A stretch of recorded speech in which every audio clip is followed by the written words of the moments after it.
Buenas tardes, licenciado. Buenas tardes, licenciado. Buenas tardes, licenciado. Buenas tardes. Bueno, vamos a dar paso al contenido del curso a ustedes. Y nos habíamos quedado especialmente ahora con lo que eran los últimos funcionarios, de alguna manera, que se establecieron durante el periodo colonial. Y tenemos lo que es el famoso virrey,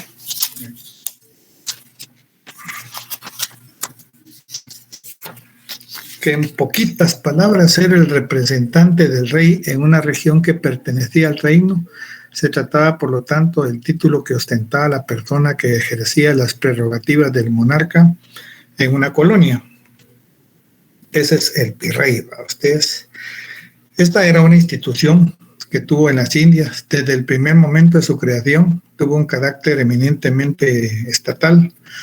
Aun cuando a Colón se le concedió este título, esta concesión tuvo solo un valor meramente honorífico. Debemos recordarnos que a Colón pues siempre hubieron sectores que no compaginaban mucho con él y de alguna manera pues prácticamente lo desplazaron, ¿verdad usted?, de las partes políticas, y Colón pues terminó, como ya sabemos, en la pobreza, ¿verdad? Los dos primeros grandes virreinatos de Nueva España era lo que comprendía todo lo que era México, todo México, Guatemala, y Guatemala con parte de lo que es todo Centroamérica, ¿va?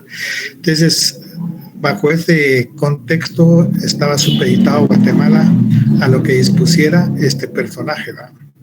Se queda en el siglo VI cuando ya empezó a tenerse en la metrópoli una visión más precisa del hecho geográfico americano y de la complejidad del nuevo mundo incorporado a la corona castellana. En el siglo XVIII se crearon los virreinatos de Nueva Granada y del Reino de la Plata, ya que desde Lima era prácticamente imposible la gobernación de una demarcación territorial tan vasta. Entonces debemos de considerar que cuando empiezan a crearse más virreinatos, eso quiere decir que la conquista y la colonización ya se desplazó más hacia otros lugares. Prácticamente la extensión territorial que abarcaba España era mucho más grande.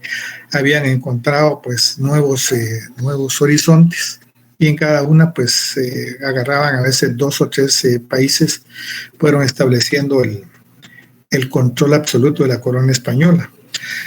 Fueron los primeros virreyes como encarnación suprema del Estado español en las Indias, altos funcionarios que gozaron de un complejo de atribuciones hasta entonces inigualables para ustedes.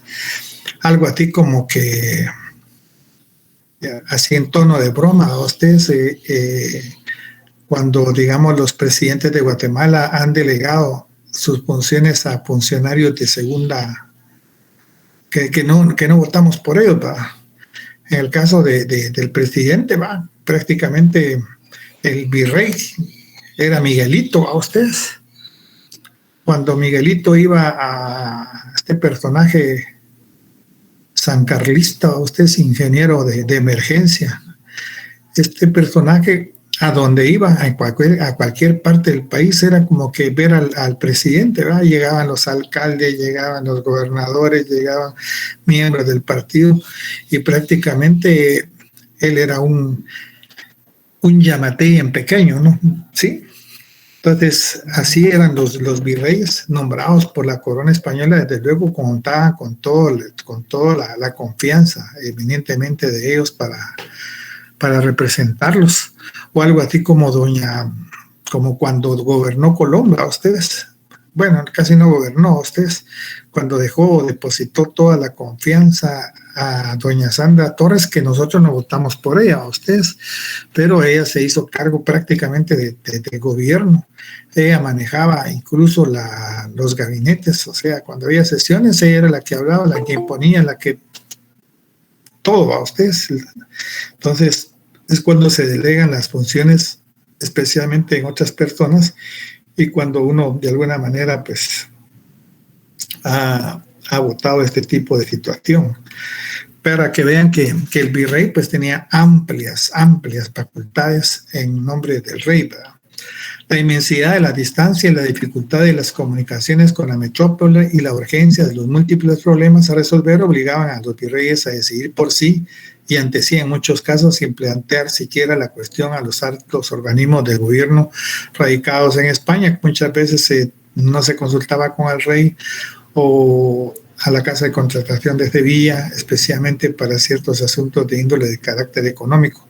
Tenían que tomar decisiones, algo así como descentralizado. A ustedes hay una desconcentración del poder en un momento determinado y que de alguna manera pues era respaldado especialmente por el rey, ¿va? Porque estando tan lejos en lugares tan alejados, también daba margen a que ellos pudieran tomar ciertas decisiones particulares, como también ciertas situaciones anómalas para usted de corrupción. En todos lados se manejó este tipo de situación, ¿verdad?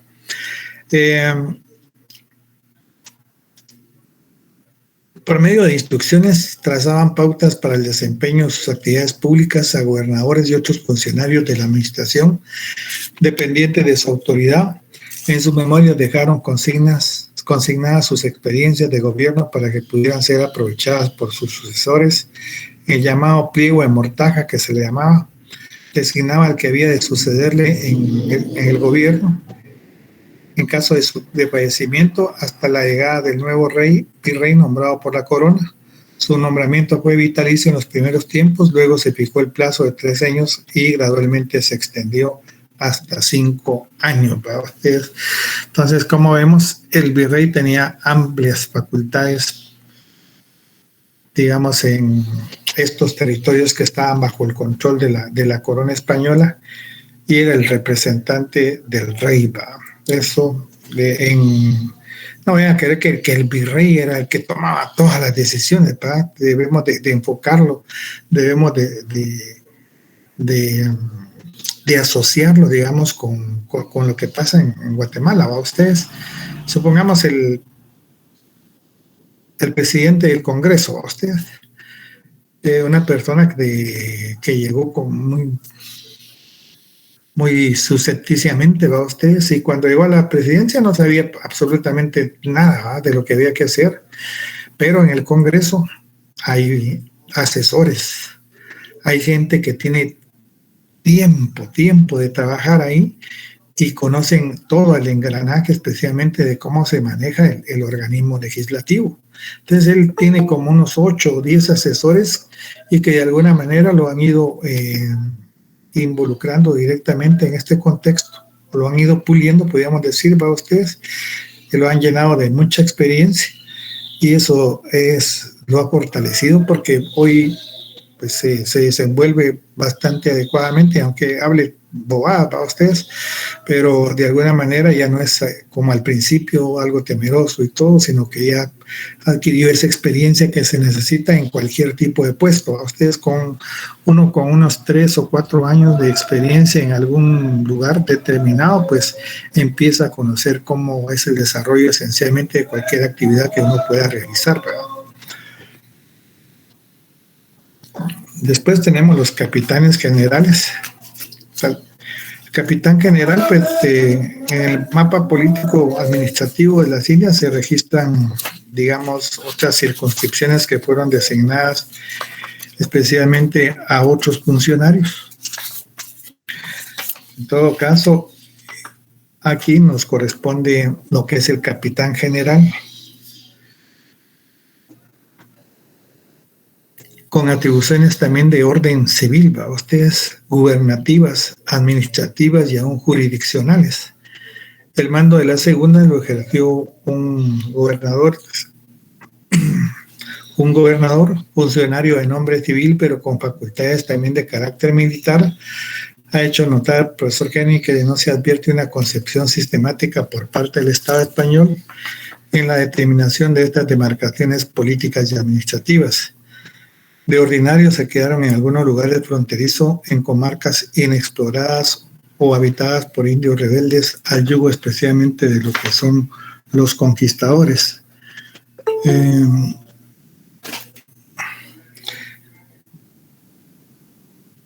Solo vamos a dejar entrar, todavía hay unos cuantos pelones.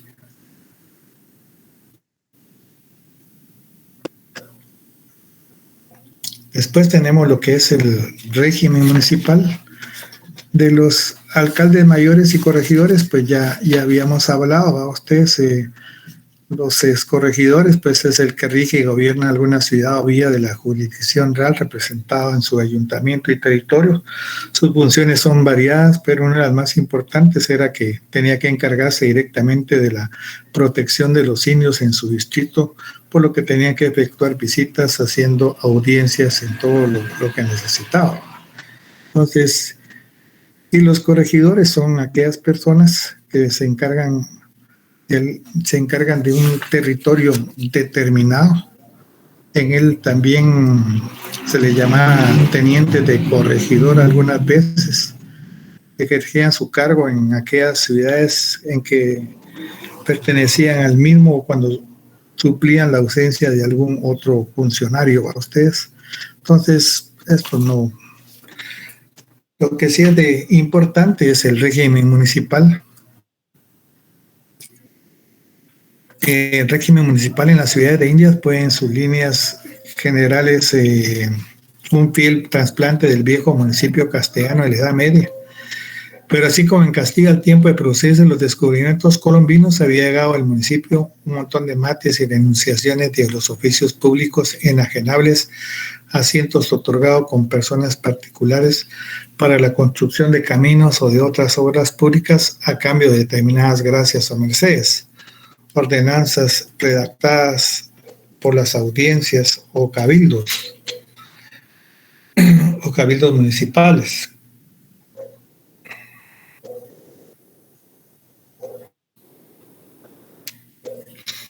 Y otros organismos administrativos, raro era el acto jurídico de alguna significación que no necesitase la confirmación del rey para obtener plena validez.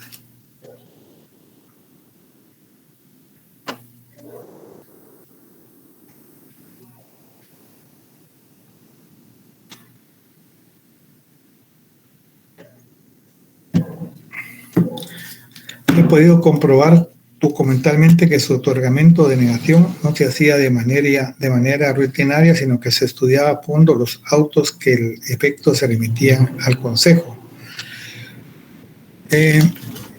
Cualquiera piensa que el hecho de estar en un momento determinado en estos territorios, la gente podía, o los funcionarios podían actuar libremente, ¿verdad? Pero a la hora de realizar algún tipo de actividad como levantar algunas aldeas, edificar edificios, necesitaban también la aprobación especialmente de lo que era la corona, a efecto de que ésta no pudiera estar totalmente al margen de lo que se realizaba. Este consejo municipal era un órgano, digamos, adecuado para dar curso a sus aspiraciones sociales, así como el apoyo necesario para hacer frente a una parte a los privilegios señoriales excesivos de los grandes descubridores y sus descendientes, y de otra a los abusos de poder de las propias autoridades de la corona. De alguna manera también te vigilaban, aparentemente, ustedes vigilaban porque el maltrato a los indios no fuera muy desmesurado, pero sabemos que de todas maneras este tipo de atropello, especialmente los indígenas, siempre tuvieron ese problema en cualquier situación, ¿verdad?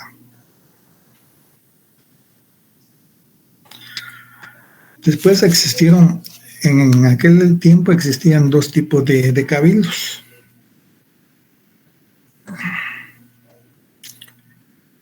Uno era cerrado, integrados únicamente por los regidores y demás magistrados municipales, bajo la presidencia de los alcaldes ordinarios o de los alcaldes mayores o corregidores en las ciudades en que existieran estos últimos funcionarios.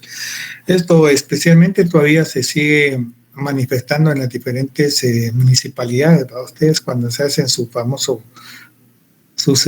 sesiones, para ustedes. en el cual se recetan unas dietas que con las dietas ganan más que el salario a ustedes, y como eso lo implementa cada cabildo, cada municipalidad, por lo menos al hacer una comparación en otros tiempos, ¿verdad? Entonces, este tipo de cabildo es única y exclusivamente para los que integran el órgano municipal correspondiente, ¿verdad? Y de ahí tenían otros. Por ejemplo, abiertos solo tuvieron efectividad considerable en los momentos iniciales de la colonización y en los momentos especiales de lo que fue el proceso de independencia. Pero aquí convocaban a la población porque les era necesario implementar ciertas medidas o ciertas normas en aquel entonces. Hoy, digamos, si nosotros quisiéramos hacer un cabildo, no se puede, ¿va? Ustedes, por la cantidad tan enorme de personas que componen un determinado territorio o un municipio o una aldea, ¿va? Y cuando a veces han llegado los representantes, muchas veces de algunos lugares, a exigir cuentas al alcalde, los alcaldes raramente dan la cara porque al final saben que siempre terminan en una situación desfavorable, especialmente para las municipalidades. Entonces, los cabildos abiertos pudieron haber tenido efectividad durante el tiempo de la colonia, en el periodo de la colonia, pero fueron desapareciendo poco a poco porque los alcaldes nunca estuvieron muy de acuerdo con entregar cuentas, especialmente a las personas, de cómo se invierte ese dinero o ese aporte, digamos, en Guatemala, del 10% que se le da a las municipalidades o a base de los impuestos que recaudaba. Entonces, ningún alcalde está porque es bastante, yo creo, me entendería que es bastante complejo. Digamos, puede llegar gente que tiene mucha necesidad en un área y el alcalde está llenando, por ejemplo, en otro lado, no hay lugar, digamos, donde no exista diferentes tipos de problemáticas, y entonces la situación es de carácter económico. Ustedes vamos a la ciudad capital, en las diferentes colonias hay diferente tipo de problema: basureros, agua, hay falta de agua, violencia, a ustedes, dentro de ese contexto, infraestructura de mala calidad, mucho desorden de movilización de vehículos.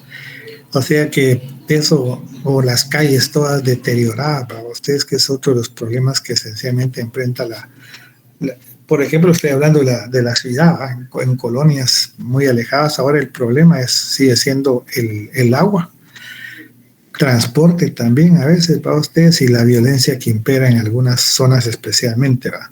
Entonces, eso es como uno se puede asemejar, ¿verdad? Digamos, en este tipo de legislación, por ejemplo, se daban tres tipos de clases de poblaciones: ciudades metropolitanas, ciudades diocesanas o sufragáneas, que eran especialmente a veces dirigidas por sacerdotes, y vías o lugares que se dan en aquel entonces, ¿verdad? Entonces,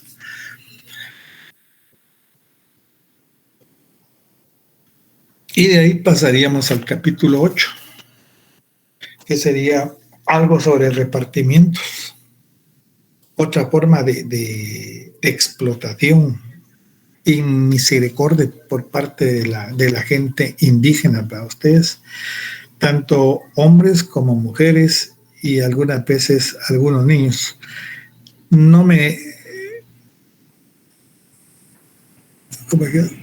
dejaría de pensar, o creería que si a estas alturas en Guatemala muchos niños son explotados de manera inmisericordia en algunas fincas debido a la pobreza, debemos de hacer notar que en aquel entonces me imagino que los niños también a muy corta edad, posiblemente 12 o menos edad, a ustedes ya trabajaban para ayudar a sus padres, o porque así los obligaban algunos terratenientes, ¿verdad?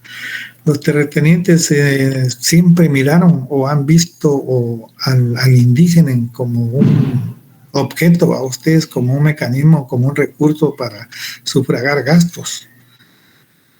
todavía tuve hace algunos años la oportunidad de ir a un lugar de Cobán, ¿verdad ustedes? Y a mí sea Juan, Pedro, la presidenta de Alemania, lo que sea, a mí me enseñaron siempre a dar gracias cuando a uno le pasan un plato de comida. Lo que sea, tortillas o todo, yo siempre doy gracias, ¿verdad? Es algo que a mí me enseñaron y creo que así debería ser, ¿verdad? Ustedes, pero fuimos a esta casa y cuando llegaban las señoritas ahí a dejar la comida, yo siempre, gracias, soy muy amable. Y la señora ahí, la dueña de la casa, me decía, ¿usted por qué le dice gracias? Me dijo, aquí estas agradecidas deberían estar que les doy trabajo, no las malacostumbre, me dijo. Yo solo me estaba a punto de estallar, ¿va? Pero dije, méteme a clavitos ahí, no, ni conozco. ¿Va? No, le dije, yo soy así, no puedo evitarlo. Le dije, sí, pero si uno se la malacostumbran, estas son unas huevonas, usted uno le da trabajo y todavía, la puchica, mire usted, solo porque todavía estoy hablando en los años 90 o el año 2000, ¿va? Ustedes con aquella mentalidad todavía retrógrada que tiene la gente que cree que darle empleo a una persona indígena es hacerle un favor para ustedes, y no es así, porque esa persona está realizando un trabajo que debe ser remunerado, ¿va? Y se debe ser respetado como ser humano, porque esta persona posiblemente tiene hermanos, papás, hijos, etcétera, y pues hay que tratarlos con bien, ¿va? Ustedes no, así como a nosotros nos va a gustar o nos gusta que nos traten bien, o nos van a gustar a ustedes cuando los traten bien, cuando estén en su trabajo, ¿va? No por el hecho de estar en una escala inferior los van a tratar como que fueran de segunda o de tercera categoría, ¿va? ¿No? Es el respeto que debe tener uno por las personas, para ustedes, y eso es muy importante en cada uno, en la formación de cada uno que tiene, ¿verdad? Entonces hoy lo que vamos a hablar son de repartimientos. De alguna manera la palabra repartimiento pues viene obviamente de repartir, ¿verdad ustedes? Este repartimiento de indios y de tierras se va a establecer en el momento en que los españoles derrotan especialmente a los indígenas. Este repartimiento debieron de haber pasado muchas situaciones en este momento. Yo creo que los españoles entendieron que por lo menos en Guatemala no habían grandes cantidades de oro y plata a ustedes. Entonces encontraron que se podía hacer riqueza explotando especialmente a los indígenas y obteniendo tierra a ustedes. Que los españoles prácticamente en la mayoría de ellos no trabajó la tierra, ¿va? Usted no acompañó a ellos, que ellos mandaban, ellos ordenaban. Entonces otros españoles enseñaban, o sea, venía gente también buena, ¿va? Ustedes, muy poca, pero venía, ¿va? Ustedes. En cambio, los otros vinieron de una manera violenta, ¿va? Ustedes. El capitán, digamos, de la conquista era el encargado de repartir este tipo de tierras y de indios en aquel entonces, siempre dependiendo del tipo de jerarquía que tenían, especialmente a veces los soldados o a veces los conquistadores, el aporte que habían realizado. Entonces, los capitanes generales fueron los que más se beneficiaron. Esto, de alguna manera, como eran nuevos territorios, todavía no estaba bien conformado la estructura colonial, entonces tenía facultades para poder otorgar y repartir reales en nombre de la corona española, y después tenían que ser confirmados por el rey, ¿no? Entonces existieron especialmente en el repartimiento de indios.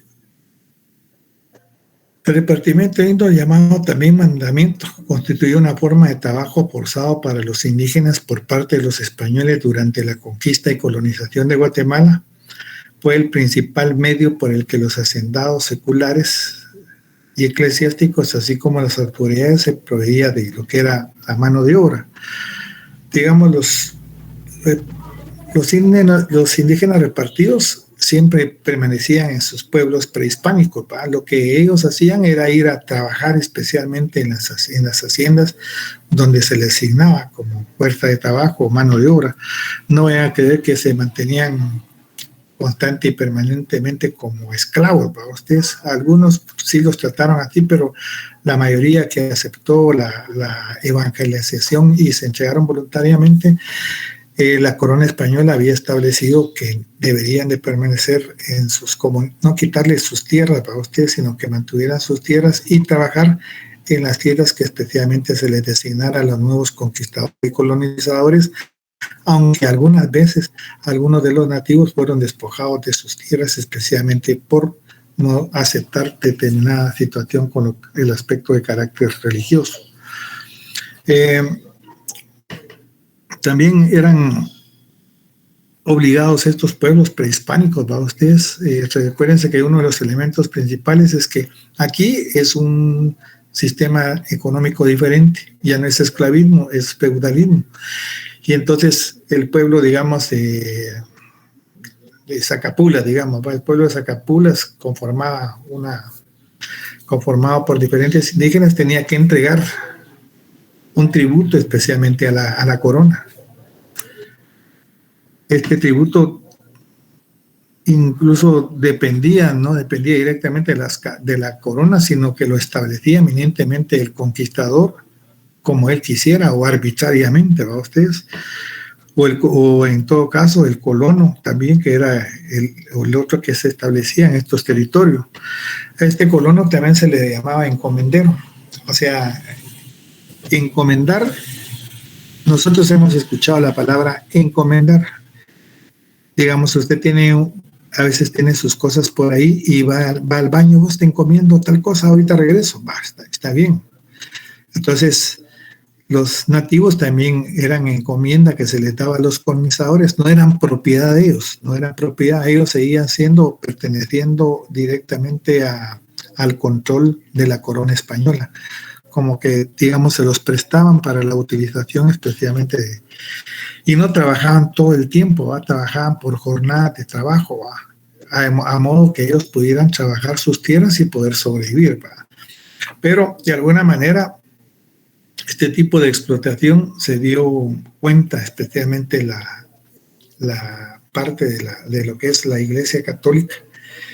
Vieron en ellos, digamos, en ese sentido de explotación, el sufrimiento especialmente del indígena, la mortandad que se iba acentuando, no solo por las cuestiones de trabajo, sino, olvídense, me imagino también el tipo de alimentación, las enfermedades que trajeron los españoles, ¿verdad?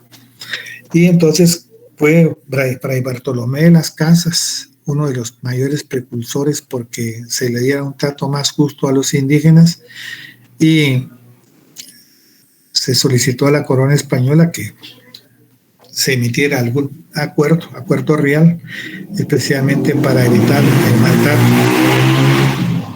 Y entonces las leyes nuevas prohibieron el empleo de los indios para obtener mano de obra.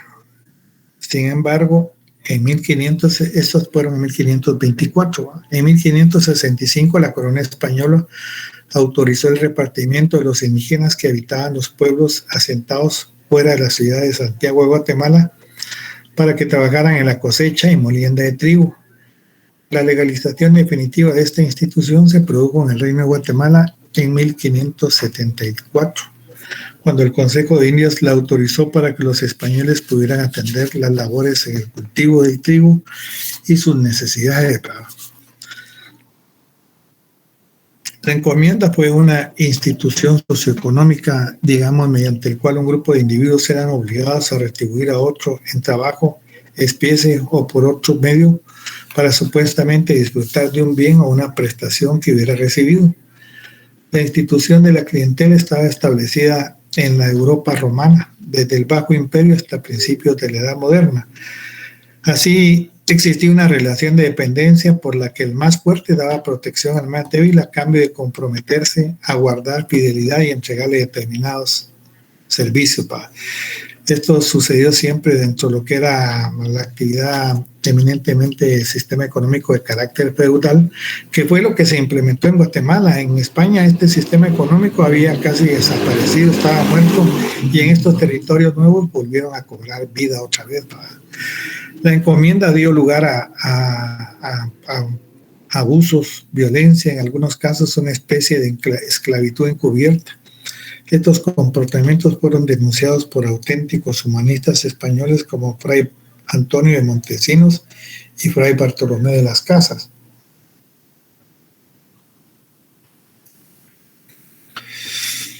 Bartolomé de las Casas era procurador o protector universal de todos los indios. Nació en Sevilla, no se sabe con exactitud la edad en que había muerto. A ustedes pudo tener 81 o 91, ¿no? Al principio fue un encomendero español.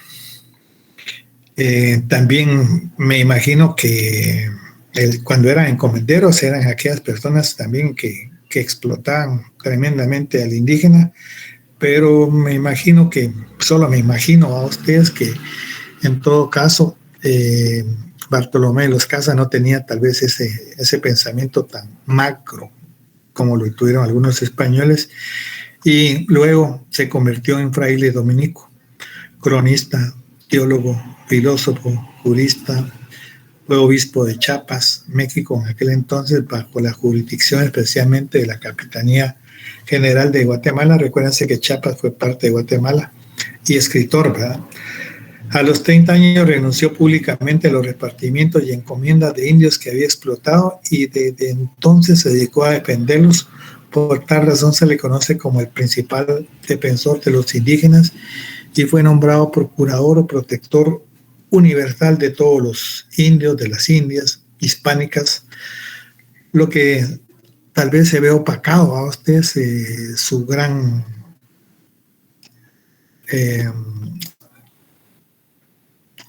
acción en favor de los indígenas, pues que había solicitado que en lugar para no quedar sin mano de obra, se trajeran de alguna manera esclavos negros en sustitución de trabajo de los indios. Entonces, pero la labor de él fue muy significativa, especialmente en tratar de dar un justo, en tratar justamente a los indígenas en aquel entonces. Me imagino que observó muchas situaciones negativas, ¿verdad? Aquí aparece don Fray Bartolomé, por si no lo conocían, ya saben, ¿verdad? Ahora, propiamente habían 5 repartimientos para ustedes. El primero es el repartimiento de tierras, y el otro repartimiento especialmente de indios, ¿verdad? Repartimiento de indios o mandamientos, repartimiento feudal del siglo XVI hasta el lado de la Reforma, y el repartimiento de enseres, venta forzada, repartimiento de hilados, sistema de explotación que recaía directamente sobre la población indígena femenina de ciertos corregimientos, especialmente de Chiquimula y de Quetzaltenango.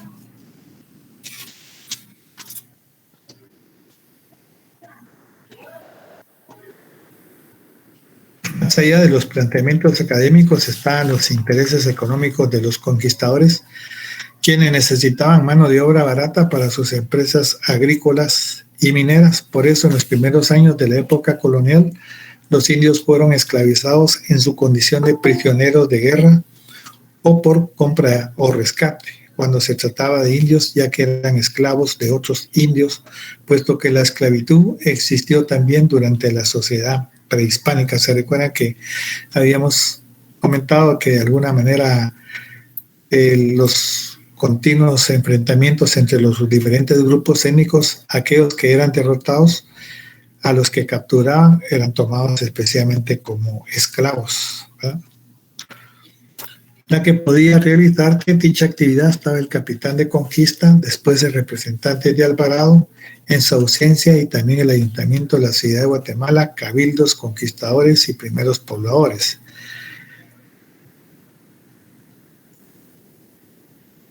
La esclavitud a muchos nativos en los años cruciales de la conquista se realizó de dos maneras. Utilizaban una G para marcar a los esclavos sorprendidos en guerra y una R compuesta para aquellos llamados de rescate, que eran los que ya estaban anteriormente como esclavos. El primitivo repartimiento. Los indígenas repartidos permanecían en poblados prehispánicos, poblados dispersos, diferentes que los pueblos de indios eminentemente colonial, ¿verdad? Los que estaban directamente dentro de lo que es el aspecto de la ciudad y que servían como servidumbre, ¿verdad? Características del primitivo repartimiento. Al beneficiario se le repartían los indios de uno o más poblados, quienes quedaban obligados a tributarle en especie y trabajo. 2. Los indios repartidos quedaban en posesión de sus tierras. Eso era lo que les hablaba, no se las quitaban, sino que como ellos trabajaban por jornadas o por semanas, trabajaban en la hacienda tal y el resto del tiempo lo trabajaban especialmente en sus tierras. Los tributos que imponía arbitrariamente el conquistador o colonizador era una forma también de enriquecerse fácilmente y encubría una forma de esclavitud a usted, algo que la corona española pues no deseaba en ese momento, ¿verdad? Pero que de alguna manera la corona española el rey estaba en España y los actuares, especialmente los diferentes funcionarios españoles, era contrario muchas veces a lo que el rey disponía, ¿verdad? Entonces, únicamente la voz que denunciaba este tipo de cosas salió por parte especialmente de lo que eran los religiosos, ¿verdad? Porque los conquistadores y colonizadores, entre ellos mismos, no se iban a dañar, ¿verdad?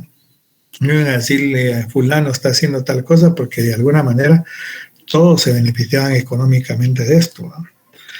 El repartimiento de tierras se repartían o socializaban las tierras de aquellos poblados cuyos indígenas no habían sido repartidos y viceversa. En algunos casos se podían aplicarse indios repartidos. Los conquistadores también se repartían tierras donde lo más frecuente fue aplicar el trabajo de los mismos indios legalmente esclavizados. El panorama de los dos repartimientos anteriores a la ley nueva podía explicarse del siguiente modo. En los pueblos indígenas repartidos o dados en encomienda, trabajan los indios bajo presión de una esclavitud virtual, y las tierras repartidas trabajan principalmente los indios legalmente esclavos. Este sistema provocó que el repartimiento de indios haya configurado el poblado indígena encomendado y el repartimiento de tierras. Las empresas agrícolas esclavistas de aquel periodo fueron designadas con el nombre de estancias. Y esta era la primera, tal vez lo agregué aquí un poquito más amplio, algunos elementos que se dieron especialmente en el texto de lo que era la Ley Nueva de 1542, en el que de alguna manera sirvió de base la denuncia, especialmente de Montesinos y de las Casas, para que se estableciera estas nuevas leyes que prohibían totalmente la esclavitud del indígena. En algunos artículos 10, los indios son personas libres y vasallos de la corona, y ha sido siempre el propósito real tratarlo como tales. O sea que la corona, con estas palabras, lo que está diciendo era que no quería indígenas que fueran esclavos. Sin embargo, el actuar de los funcionarios era contrario a ello, ¿verdad? El 24 es uno de los deberes de la audiencia averiguar y castigar los excesos cometidos contra los indios. Artículo 33. Aquellos encomenderos que han maltratado a sus indios perderán sus encomiendas, que pasarán a la corona. Leyes nuevas. Francisco Montejo Adelantado, el gobernador y capitán general de las gobernaciones de Yucatán, Cozumel y Las Higueras, y de sus tierras y provincias por voluntad de su majestad, en su nombre encomiendo y doy en repartimiento a vos, Antonio de Vergara, el pueblo de Tachica, con todos sus indios y caciques, sus barrios y casas, para que os sirváis y aprovechéis de sus haciendas y granjas, para que les enseñé la religión católica y todo os doy en nombre de su majestad para pagaros vuestros servicios en la pacificación de estas tierras. Solo para que nosotros podamos tener también una idea de todo lo que la corona española podía entregarle, ¿va? Para todos aquellos que de alguna manera ayudaron, especialmente en la conquista, eran premiados. Las mercedes reales era esencialmente entregarle no solo tierras, sino indígenas para trabajo. Y de alguna manera, pues esto era lo que estas leyes de alguna manera eran para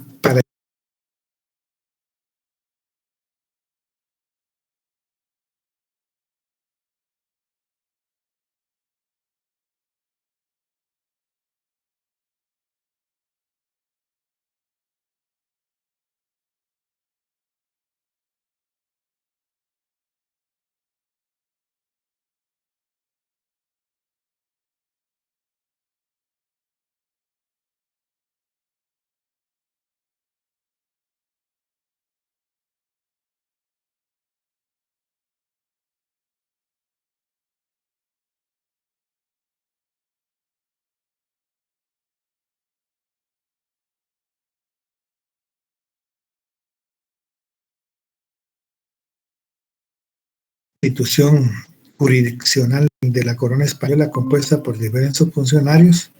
En 1549 en Santiago de los Caballeros significó la toma efectiva del poder local ya por funcionarios del rey, o sea, ya nombrados por el rey, gente de su confianza. El núcleo esclavista inicial, constituido por las familias de los conquistadores y primeros colonos, quedó relegado a la autoridad media de los ayuntamientos urbanos y de los corregimientos o jefaturas de estos distritos. Quiere decir que aquí le quitan el control o el poder, especialmente a aquellos que vinieron a conquistar y colonizar primero, como estos esencialmente no eran personas doctas para dirigir una nación, ¿verdad? Ustedes entonces ya mandaron funcionarios que tenían, digamos, la calidad especialmente o experiencia para poder administrar una población tan enorme como era Guatemala, ¿verdad? Ustedes. Y se nombraron diferentes tipos de personas, ahí hemos hablado de economistas, togados, artesanos, de alguna manera otro tipo de religioso, gente que tuviera la capacidad, me imagino es una especie de ingenieros y arquitectos para poder levantar o edificar también no solo ciudades, sino también templos religiosos para ustedes. Cuando estuvo consolidado el imperio, cambió su política respecto a los conquistadores y primeros colonos, les quitó el poder amplísimo que tenían, que antes les había dado en las colonias recién fundadas por ellos y los indios, lo cual desembocó en definitivo en la transformación de los indígenas tributarios del rey. O sea que los indígenas tenían hoy que ya no solo al encomendero, hoy tenían que darle tributo especialmente a la corona española, ¿verdad? Y aparte de ellos, una parte especialmente a los colonizadores, y lo que sobraba era especialmente para poder mantener a su familia, ¿va? La explotación siento yo que del lado esclavista para el lado feudal fueron muy pocas. Lo único que no pudieron fue disponer de su vida como lo hacían anteriormente, ¿verdad? Ningún cabildo alguno pudieron a repartir indios en encomienda ni a repartirlas. Ahora única y exclusivamente de la corona española, o en corona, sino en los funcionarios que había designado la corona española. En adelante fue el rey, por medio de sus funcionarios, quien cedió o vendió tierras particulares y comunidades que las solicitaban, ¿verdad? En el siglo XVIII se llamó mandamiento a una variante de repartimiento, y parte del siglo XIX indistintamente llamado mandamiento repartimiento. Hubo otro repartimiento que se llamó repartimiento de indios feudal.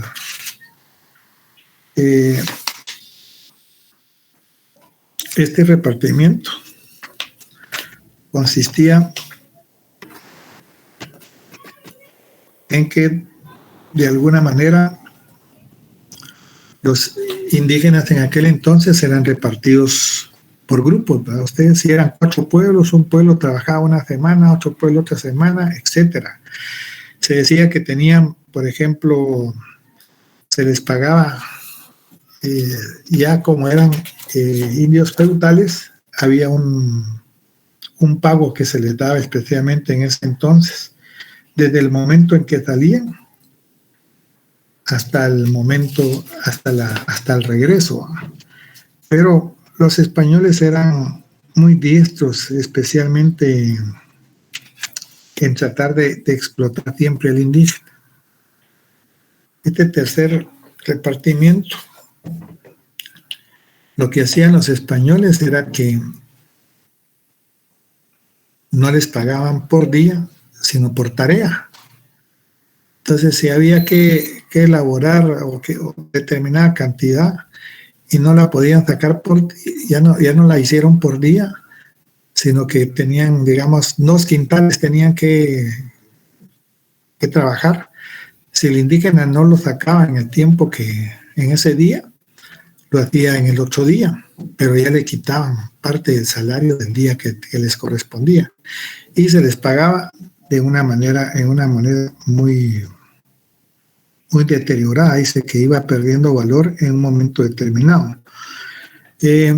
Además de esto, después ya no se les pagaba o el día o el regreso a ustedes. Esto de alguna manera aminoró el tipo de, aminoró la capacidad que podía obtener el indígena en el trabajo en estas tierras. Entonces, siempre hubo por parte de estos individuos una acción o una actitud especialmente de explotación en contra de los indígenas. Según cuentan, hasta los 15 o 16 años era que se podía trabajar, pero yo esa situación no muy lo creo. Siempre, si a estas alturas del siglo XXI se sigue explotando a los niños, especialmente en el área rural, ustedes se pueden imaginar que en aquel tiempo que no había ningún tipo de control, de alguna manera también se les presionaba para que los niños trabajaran en este tipo de actividad.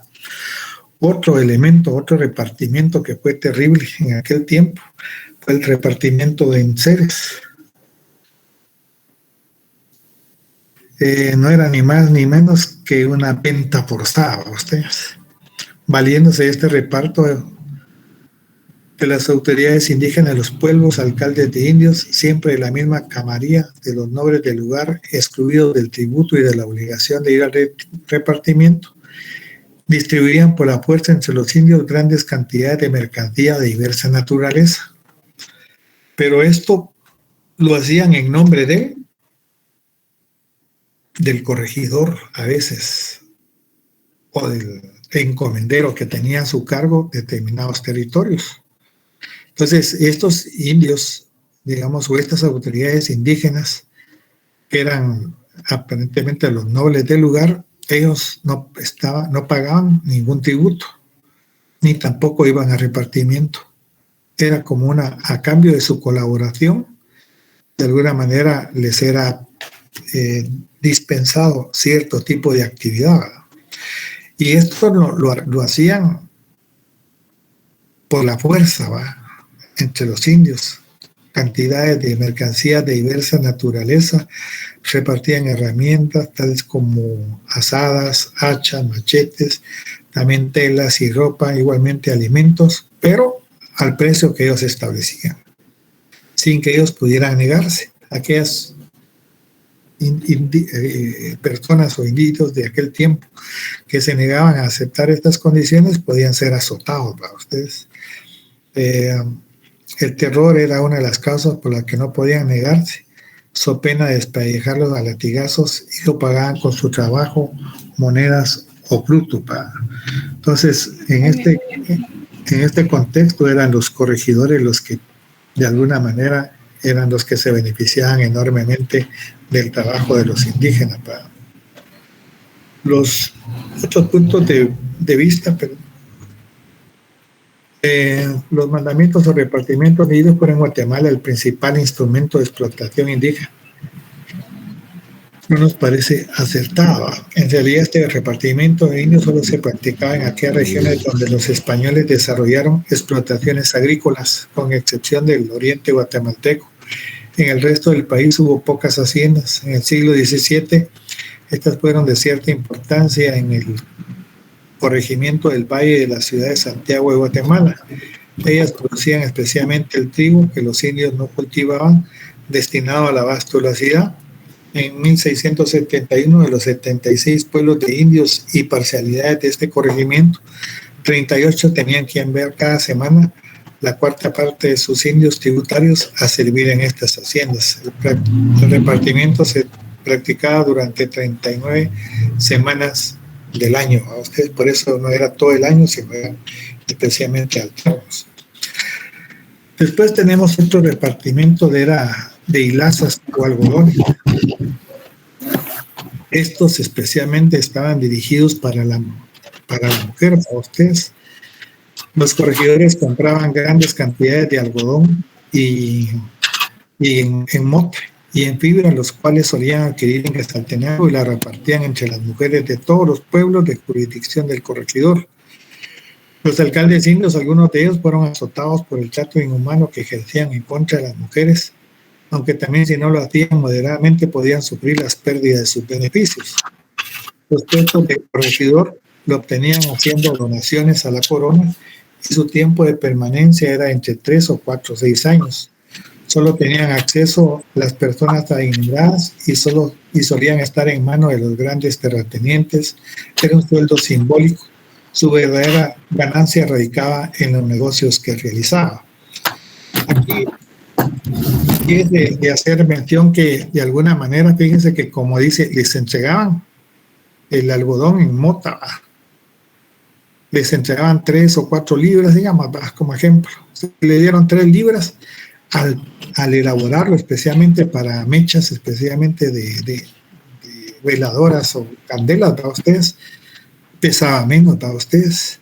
Entonces los españoles lo hacían, pesaba menos. Los españoles hacían como que la indígena, la mujer, se los había robado y tenían que laborar obligadamente otros días para poder reponer lo que aparentemente ya se habían robado a ustedes, pero no era más que una argucia por parte de los españoles para seguir beneficiándose del trabajo de las indígenas. El repartimiento tuvo un notorio desarrollo en algunos lugares de México y el Reino de Guatemala, especialmente donde había una gran disponibilidad de mano de obra indígena.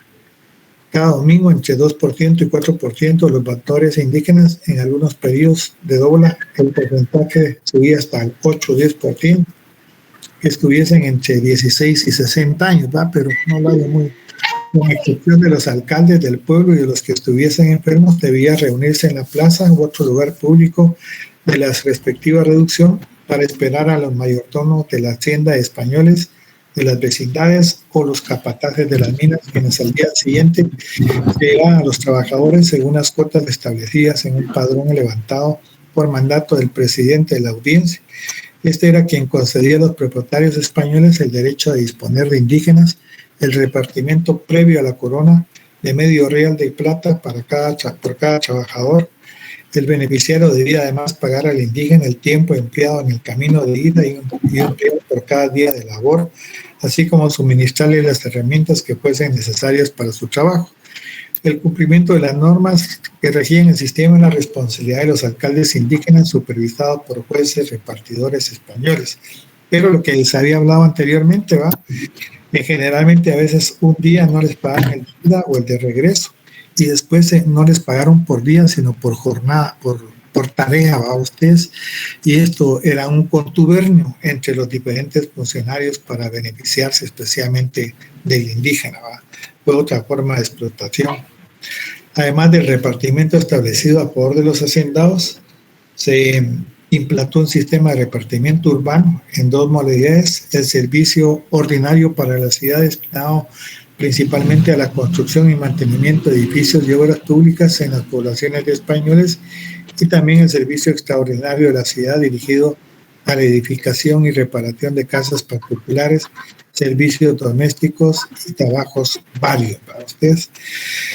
Entonces, esto era especialmente lo que es repartimiento. Como podemos observar, es otro mecanismo que utilizaron los indígenas especialmente para poderse enriquecer, ¿verdad? Primer parcial.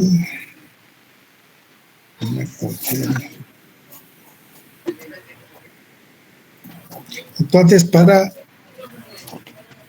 los que me estaban preguntando, les había dicho la última vez, pero no me acordaba que todavía teníamos clase, pero vamos a dejar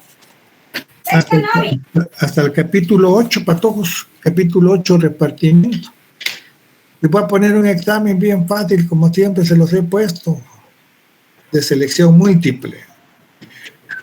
Aprovechen ahorita para ustedes, porque el segundo parcial sí viene súper cargado, tiene bastante cargado. Ustedes aprovechen ahorita el primer parcial, 15 preguntas, yo creo que lo tenemos para el día 23, ¿verdad?